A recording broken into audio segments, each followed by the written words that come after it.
தமிழகத்தில் கூட்டணி ஆட்சி குறித்து எடப்பாடி பழனிசாமியும் அமித்ஷாவும் பேசி முடிவெடுப்பார்கள் என தமிழக பாஜக தலைவர் நயினா நாகேந்திரன் தெரிவித்தார்.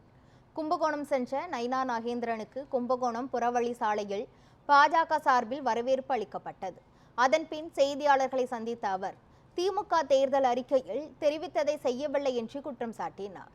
ஆதி திராவிடர் நலத்துறை பள்ளிக்கூடங்களில் காலி பணியிடங்கள் அதிமுக அதிகமாக உள்ளதாகவும் மாணவர்களின் எண்ணிக்கை குறைந்து உள்ளதாகவும் அவர் தெரிவித்தார். பாஜக கூட்டணி கூட்டணி மந்திரி சபை சொல்லிட்டு இருக்காங்க. இவங்க தனித்த அது எல்லாருமே பேசிட்டாங்க. ஏற்கனவே மாண்புமிகு உள்துறை அமைச்சர் அமித்ஷா அவர்களும் அதிமுகவுடைய பொதுச் செயலாளர் அண்ணன் எடப்பாடி அவர்களும் அது குறித்து பேசுவார்கள், முடிவெடுப்பார்கள். இதில் எந்த விதமான குழப்பமும் இல்லை. கூட்டணி நல்ல வெற்றிகரமாக போயிட்டு இருக்கு. ஆசிரியர்கள் போராட்டம் நடத்திருக்காங்க சென்னையில.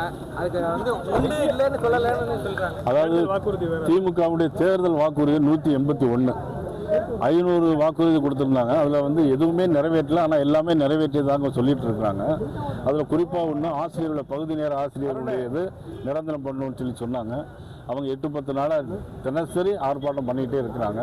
மிகுந்த வருத்தத்துக்கும் வேதனைக்குரியதாக இருக்குது.